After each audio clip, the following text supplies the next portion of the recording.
Hey everybody, welcome back to the Men of the Kingdom podcast. My name is Kyle. This is my co-host Aaron. Thanks for tuning in. If you are new here, our channel is basically designed to help men achieve success in all areas of your life from a spiritual perspective, whether that's your career, finances, relationships, it doesn't matter. And if you're returning, we just want to say thank you. We're really excited about this episode. We were kind of talking before we kick things off. It's like, I think it's been about 2 weeks, but it feels like a long time for some reason. Is that kind of how you were feeling too? Or? Yeah, no, for sure. I couldn't even remember the last time we did it, and needed a break, but I feel like I missed it too. I missed, getting thoughts out and just conversing. Yeah, it's the only way you really talk to me is when we're planning for these episodes. Yeah, only for the camera. Yeah, so we're really excited about this episode. I was both of us were thinking, what topic do we want to talk about and what kind of seems relevant right now? And there was one thing that kept sticking out to me, and it revolved around patience, something that I feel like doesn't get talked about a lot, but it's probably one of the most needed things in right now with people losing jobs, relationships, just a lot of things where we could use patience in our life. And I kind of want to explore that subject, see what the Bible has to say about it, get your thoughts on it, and kind of go from there. So I know there's a few avenues I want to go down, but I think I kind of want to kick it off with jobs. I have a few stats here I looked up, and we can link these in the video. Around, I think it was at the height of the pandemic or at the beginning, 22 million people lost their jobs, which is a ridiculous amount of people. And there's still a lot of people right now who are still out of work. And there's probably a lot of questions in people's heads, like, what do I do next? Where do I go? And so I kind of wanted to get your thoughts as we kind of explore this around what does it look like to be patient? How do you know when God's speaking to you to take your next direction? I know you have some things to talk about there. So I'll kick it to you. Just kind of get us rolling on that and what your thoughts are on that. Yeah, so I think the best place to start, if you have your Bible at home, I'm reading out of the NLT. I don't think I've shared that before, but if you're new to Christianity, there's a few different translations of the Bible. The King James Version, I think, is like one of the really old school ones. So if you want the original, close to the source text, that's probably the way to go. I prefer the NLT, a little bit easier for me to read and digest. But if you do have a Bible, go ahead and flip to John chapter 20, verse 29. And this is the verse when you were talking about timing that came to mind for me, just trusting God. So God is talking to a guy named Thomas, who's one of Jesus' 12 disciples. And he gets the code name in the Bible as Doubting Thomas. Good name to have, everybody. Yeah, which I feel very drawn to that. I can relate to that of being a doubting person sometimes. So in verse 29, after Jesus has done all these miracles and Thomas has seen these, he says, "Don't be faithless any longer. You believe me because you have seen me," because he literally watched him do these miracles. Yeah. But then Jesus follows up and says, "Blessed are those who believe without seeing me." So I think that was the verse I wanted to kind of kick the discussion off with. And I think that'll be the foundation of a lot of what we talk about. For sure. It kind of got me thinking about, we've had this conversation multiple times, and I'm sure you guys have experienced this too, where it's like in the moment, say we'll just keep it around the discussion of jobs. You're praying, God, I need this job, or can you please help me land this XYZ? And then it happens and you're like, oh, thank you, God. And then a month later, 2 months later, a year later, we forget so easily the things God has done for us. And no doubt. Something that came to mind, and I kind of want to hear some of your stories. Before we moved into the house we currently were in, we were all in unique living situations. You were in St. Paul. I was in Edina. My time was coming to an end in the place I was living. Your guys' lease is coming up. We actually toured the house we're living in now. We were really excited about it. We're like, man, it would be so sweet to live there, have all the space, et cetera, et cetera. Got a call a couple days after we applied. You didn't get it. We're going to give it to another family. And for some reason, I know I felt it. I think you did too. We kind of had this sense of peace about it. It's like, you know what? It seems too right not to work out. Yeah. So we didn't really worry about it. We kind of went about our lives. And not that long after, I think a couple days, we get a call back from the landlord or from the managing company saying, hey, something fell through. Don't really know all the details. The offer is back on the table for you. And that was just a small thing, but it's like, man, looking back, how much we've enjoyed this house, how close we've gotten to each other, had really cool people over. It's like just a blessing from God. Like, thank you for providing and making this happen. So Are there any stories that come to your mind, maybe bigger than that, or something where you, in the moment, you look back, you're like, man, that has to be a God thing. There's no other way to explain it. Yeah. So where my head goes is, and I think that this is one of your points, so I'll share this story and then you can get into what you had planned for this. But for me, I think what comes to mind is relationally. I think as guys, in different seasons of our life, we kind of have different yearnings for, some seasons you're like, I feel like I could, really invest in someone and be in a relationship right now. And other seasons you're like, my job's busy. I'm focused on my health. I'm focused on my personal goals. I just have no time for a relationship. So what I've found and what I have lived through is during those times where I feel like, oh, I really, want to find a great person to be with and to try to, date, nothing works out. Yeah. I meet the wrong people. I'm not interested in them. They're not interested in me.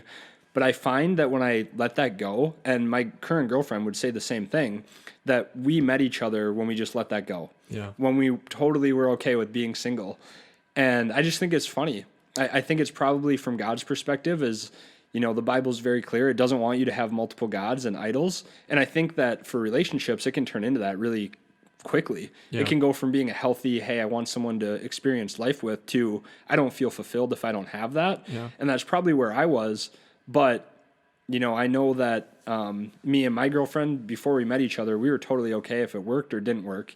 And I think that's the best spot to be in any area, whether it's jobs, friendships, relationships, whatever it may be. Yeah. So, no, that's a good point. And I do want to touch more on the relationships because that was one of the big things I really wanted to cover in this video. But I want to go back to jobs and finances. I thought this was I looked up a few stats beforehand because I think, especially at our age, again, I'm 23, you're what, 39, yeah. Somewhere in there? Big 4-0 coming up soon. Yeah. I am 26. Yeah, 26. I think our phones, we were talking about this, have served great purposes, done a lot of good things for humanity, but it's also been the downfall of a lot of people. Mm-hmm. And one of the things that comes to mind is comparison. We see all these people who are successful, doing well online. It's really easy to compare yourself. Yeah. And you feel like you're behind. And so I asked you this when we were doing a little bit of research, but for those who don't know, in the United States, the average millionaire is 62 years old, which is pretty old. Like, there are obviously That's older than us together. Yeah, seriously. Like, obviously there's people who earned that before, but my point in making that is patience. Whether you're 18, 25, 35, it takes time to accumulate wealth. And I'm not saying wealth is the end-all, be-all. It's just an example to use that. What you see online isn't, I would say a majority of the time, isn't reality. So cut yourself some slack. And then another thing on the jobs and finances, whether you've lost a job or you're in a role that you're just not currently fulfilled in and you want to do it, look internally and what skills are you doing right now, or what are you learning right now that's going to set you up for success in the future. Another shocking stat, I was like probably guilty of this, is millennials spend about 5 hours on their smartphone daily. 5 hours. Nuts. Which is ridiculous when you look at it, and you might think, well, that's not me. But I bet if you went on your phone settings and looked at what you're spending, or where you're spending other areas, maybe it's Netflix or whatever. I'll just keep it real with you. It's probably me. Yeah. I'm on my phone a lot. Yeah, but we're all guilty. But one of the verses that actually came to mind, and there was something specific in here that stuck out to me that I wanted to hit on. Yeah. Is Galatians 6:7-10. It says, "Do not be deceived. God is not mocked. For whatever one sows, that will he also reap. For the one who sows to his own flesh will from the flesh reap corruption, but the one who sows to the Spirit will from the Spirit reap eternal life." And then just to wrap it up is, "And let us not grow weary of doing good, for in due season we will reap, if we do not give up." So I'll cut it there, but my point is whatever one sows, and I think that's applicable even to our jobs and what we're doing now. Where are you spending your time? Like, if you're just sitting at home watching Netflix, doing nothing to make yourself valuable, learn and do things, you can't expect to reap that in the future and have that payoff. So, no doubt. And then the other thing in there that really stood out to me is, let us not grow weary of doing good, and in due season we will reap. So there is a season for everything. Yep. It's just sometimes you have to be patient, and that time will come. So any thoughts on that before we kind of transition here? No, I'm just thinking, I know that you and I have connections, obviously, to our church and friends and people who have nonprofits. I mean, what it comes to mind for me is sometimes the best way to get what you want is to give it. So if you want people pouring into you and offering you opportunities, go serve. Yeah. Like, if you're watching this video, you have some sort of gifts. You know how to use a computer, obviously, or a smartphone. You probably know how to use social media better than a lot of people out there do. I don't know, but that would be my challenge, is don't just sit and wait for that stuff to come to you, is get out there and start giving. And biblically, it sounds like that's kind of the ticket. I've always thought that's interesting how the Bible focuses so much on giving. I think the reason is because it takes away the excuse for everyone. You know, if it was receiving, some people would have to, like, you'd have to have something first, you know? But to give, like, we're given so much at birth, like, we can start giving anytime. Right. So I think that's just something I was thinking is, if you're in that situation, try to start giving. Yeah. I mean, I blanking on the reference now, but it says more blessed to give than to receive. Yeah. And I've experienced this firsthand, and I'm sure you have too, is like, when we're so focused internally on ourselves, oh, how do I make myself happy? What do I need to do? You get down quick and like things go haywire real quick. Yeah. But when you're giving, serving, and you're focused outward, how do you help people? That's where you feel alive and where you feel life. So I would just encourage you guys, if you're at a point in your life right now where you feel like you're working a dead-end job, you're just unfulfilled, you're not sure what your next step is, pour yourself out like you said. Go serve, go volunteer, go talk to people. I promise you it'll make a difference in your life, because I've experienced that firsthand. I know you have, but we easily forget that, and then we start to turn inward. Okay, like I'm looking at Instagram, I see all these people, you know, doing so great at 25, and then again, you're focused on yourself. So forget that. Go serve, do something, give your time away, and that's where you'll feel fulfilled. So I got one last quote for you. Yeah. It's not a biblical quote, but it's something I read in a book once. It says, suffering, but I think scripture supports this too, is suffering is a result of obsessive, self-centered thinking. So if you lost your job, maybe that company is going through a really tough time. They might end up closing.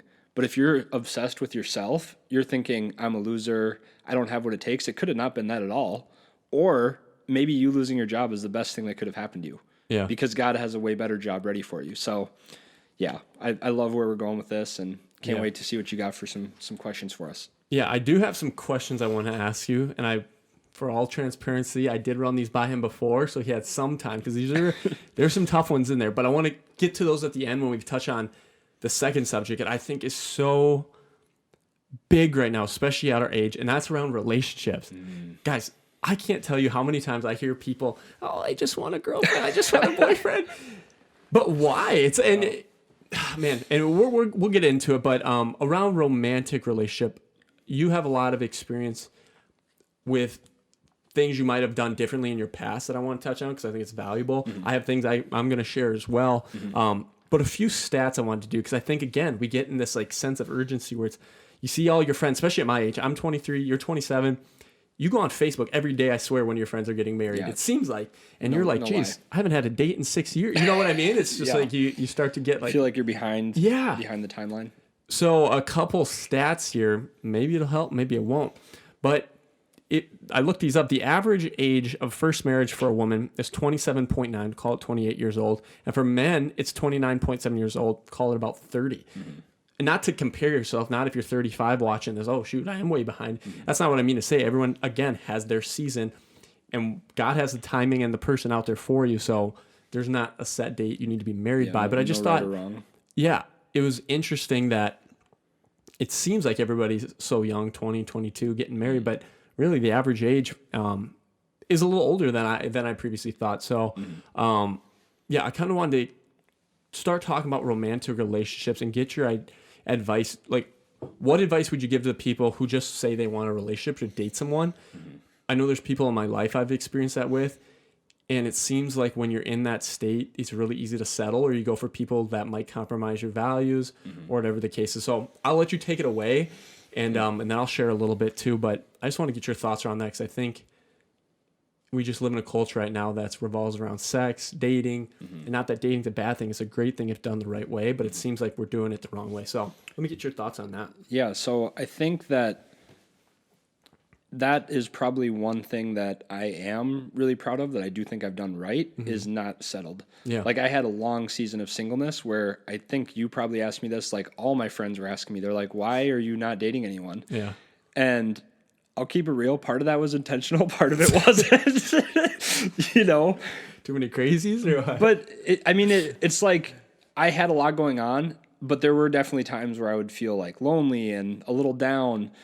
But during that whole time, I never got to the point where I was like, I have to be with somebody. Yeah. And I look back and I think of opportunities where I maybe could have done that, and just how sad it would have been to miss out on what I eventually found. So I guess this is something I thought of ironically right before I met my current girlfriend and we've been together, I guess too, for you watching, going on 2 years now. So, good relationship. And I don't say that sarcastically. Like if you were to see them, I guess I'll just give you a quick praise since we're on the subject. Yeah, thanks.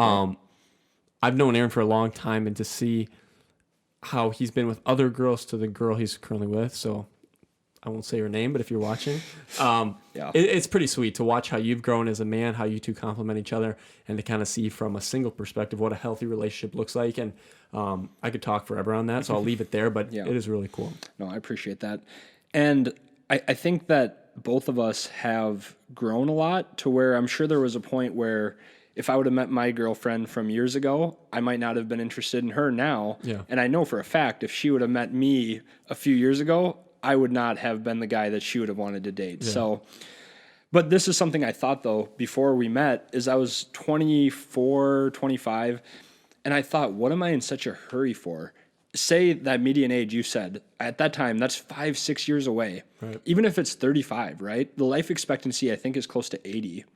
So if you didn't get married till you're 35, that's literally 55 years you're going to be married to somebody, you know? And I've only been alive 26 years. I don't really remember the first few.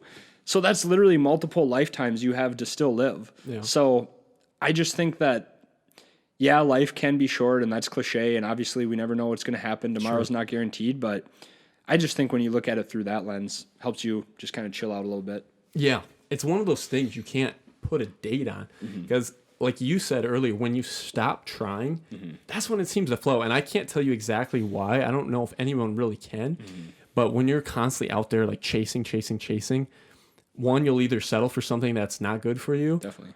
Or it just never works out. So guys, be patient and focus on one, your relationship with God, but two, building yourself as a man. You be the person that the person you're looking for is a quote I love. And I always go back to, like, if you want this girl who's, you know, loyal and driven and financially independent, say your list, but you're none of those things. You sit around doing nothing. Not good looks, bros. Yeah, it's just not a good thing there. So focus on improving yourself as a man and what can you bring to the relationship as a godly man and a leader. So yeah, I think that's really important. And you were about spot on. 78.5 years expectancy in the United States as of 2018. So that's a long time. Probably will go up too significantly by the time we're that age. It could be 100, 120. Who knows? It's a lot of years. But one analogy I'll quick give before we move off this subject, and it's always stuck with me for some reason. I heard in a sermon, I think it was an Eagle Brook sermon, which is a church up here in the metro area, depending on where you're watching it. But he talked about how the pastor speaking, he was coming back from a Little League baseball game with his son. Oh, yeah. And they were absolutely starving. They hadn't ate for hours, so they went to this gas station, and we know what gas station food is like, unless it's Quick Trip. Had to have been. No, don't hate on Quick Trip. Wasn't Quick Trip? Was it bad food? It was bad food. Oh, yeah, this was before Quick Trip, you guys. It was not Quick Trip. And so they're seeing ice cream and Snickers bar, candy, all this pop.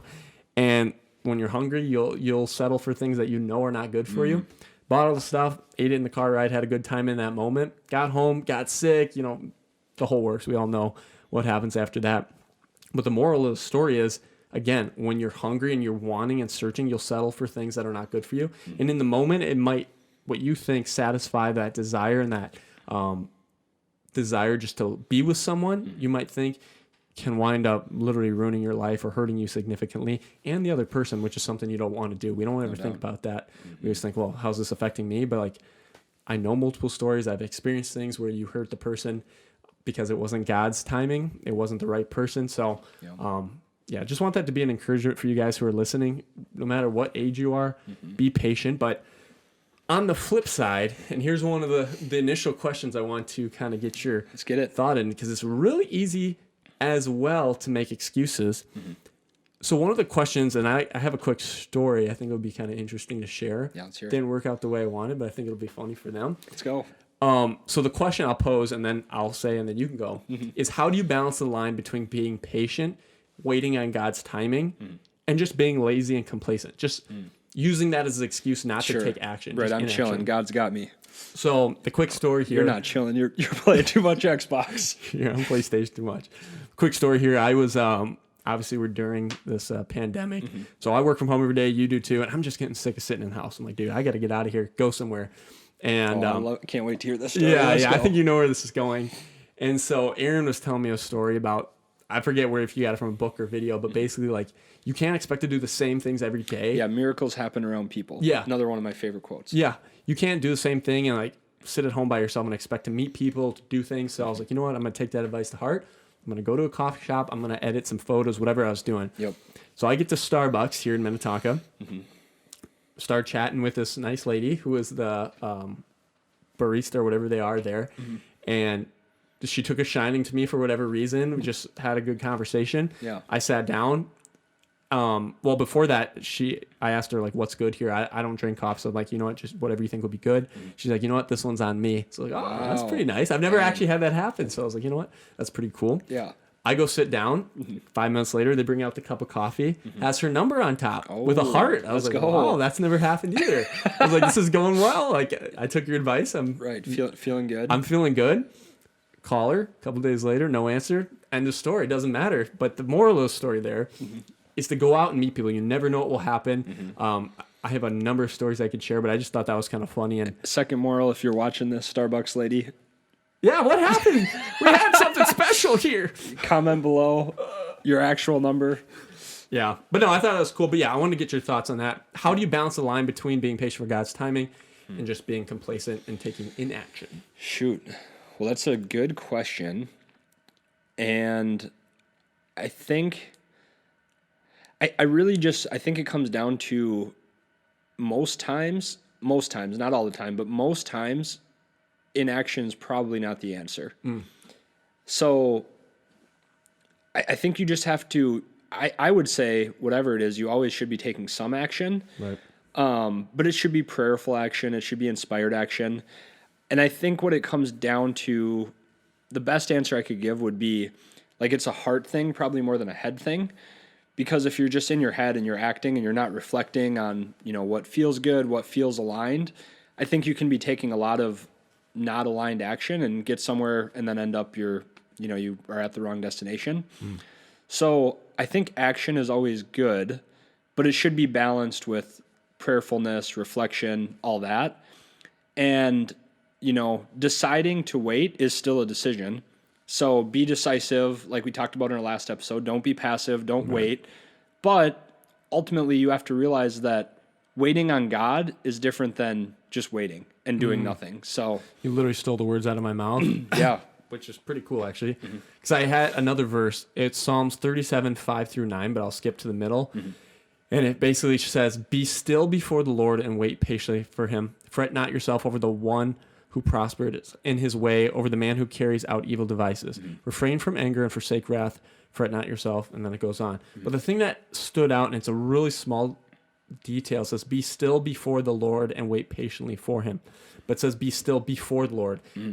Not be still and wait for the Lord, be still before the Lord. And how I interpret that is like prayer, spending time in God's word, not just sitting around waiting, sitting on your hands, waiting for something to happen, but it says be still before the Lord. God will come through on his timing because he knows better than all of us what's best for us. I just think that's interesting. Are you spending time in the word and praying and trying to listen for God's voice?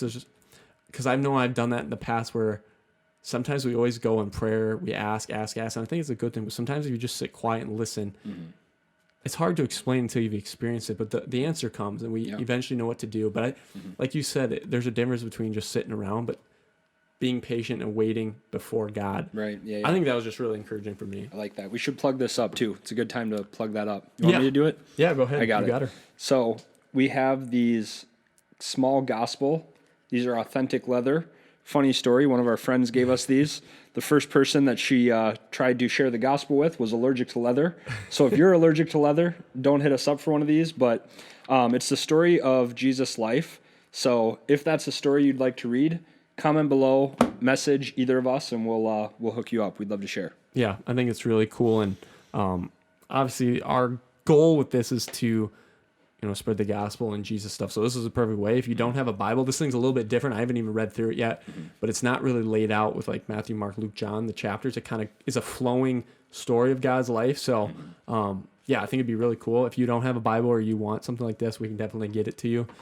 Like you said, just comment, get to us, and we'll get it back to you. So, yeah, that is a good question, because I think there are a lot of people who will find any excuse to not do anything. There's, like you said, always something you do, and be decisive, whatever that looks like. So, this is where I like asking you questions, because I feel like you're a really good, you just had an interesting life. Like, and I'm sure we'll get onto it in future episodes. You've had your ups and downs, things you've had to endure that young kids shouldn't go through, and it's tough. But I want to kind of get your stories or some of your experiences on some times in your life where you really had to be patient.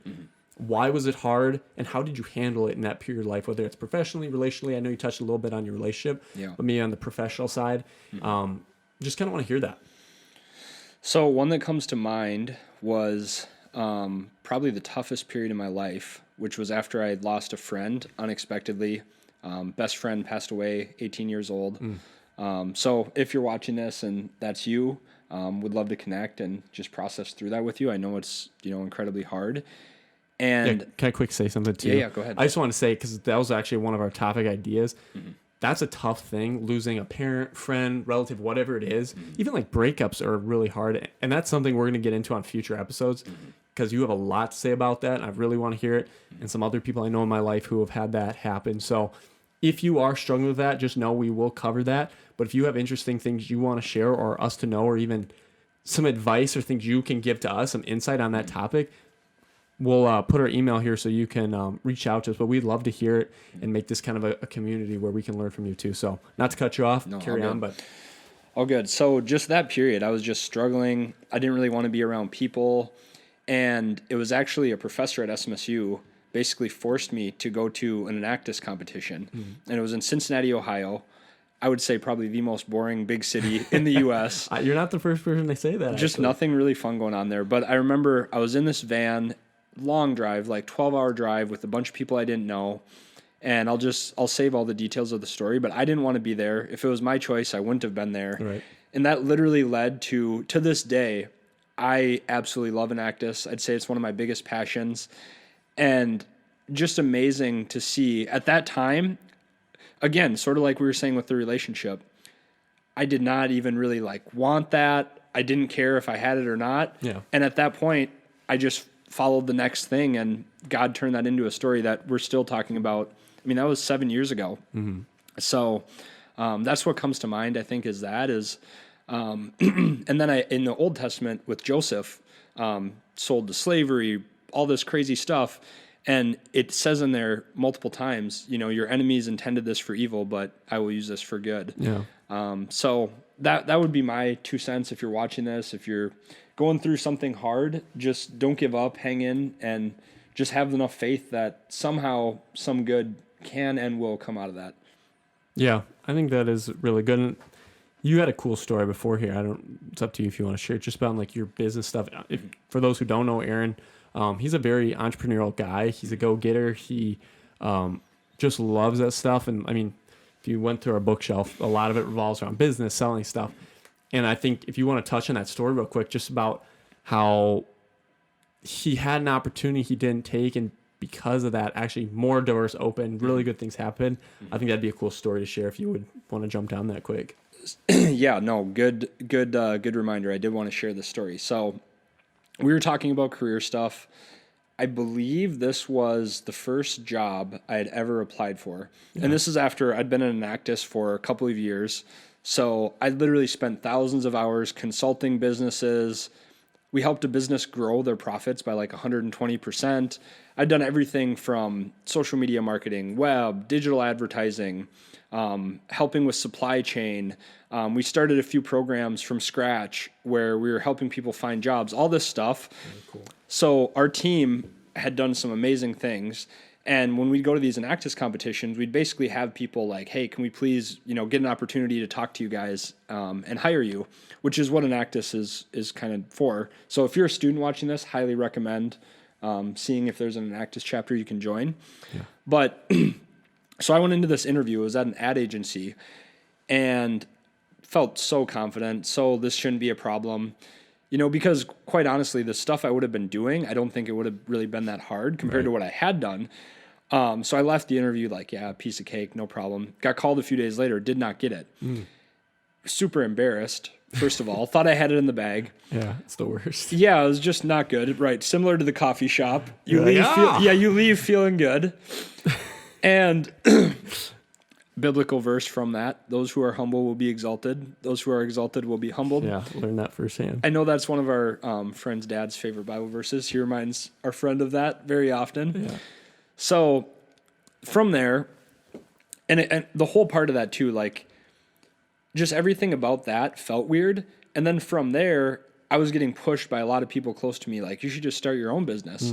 And I remember after I got a call from the person who interviewed me, what was on my heart and what I felt like God was saying to me is, you're destined to be interviewing people, not getting interviewed. Right. I'm like, well, I don't know what that means, but I'll just start going. So fast forward 2 years, started a business, something I never thought I would do. Owed a ton of that to all the mentors in my life who pushed me and, saw things in me I didn't even see in myself. Right. But I'll never forget the day I had, because at this point, a lot of the people that were doing the work for me, we did web design, social media marketing. They were mostly friends or people I knew around the college. Sure. But I listed a job on our Chamber of Commerce website. Me and my business partner, Lee, if you're watching this, love you, buddy. Hope you're doing well. But we posted a job opening, and it was more of like an independent contractor position. But we had this gal that neither of us had never met, that was new to town, that set up an interview at our office. Really? And I'll never forget that day. She came in our office, and I was interviewing someone. And just seeing that transformation, I was embarrassed. I was jobless. I was every is that doesn't have a positive connotation. Hopeless, yeah. And just seeing the way that God's like, it's kind of like, here's a good visual for you who are more visual. It's like sometimes this is your plan for your life, and sometimes God says, nah, my plan looks more like this. So right. I think that if I would have taken that job, there's a decent chance I would have not liked it. But yeah, it just wasn't for me. So I think that the lesson there is just that sometimes a door shutting is not a bad thing. I would say that if it's not meant to be, it probably won't happen, no matter how good of a fit you are or whatever it looks like on paper. So no doubt. Just have a little bit of patience. Yeah, that's really good. And I think that's a good place to leave it as we kind of shut things up, is just encourage you guys that in the season of life, whatever you're in, whether you're struggling with jobs and relationships, just be patient and pursue God. Stop trying so hard, stop chasing, and that's when good things will happen. We've experienced it. There's countless people I could think of who have said the same thing. And so that's where we'll kind of leave it. So just want to encourage you guys, continue to be patient. We look forward to seeing you in the next episode. And until then, keep advancing the kingdom. Thanks.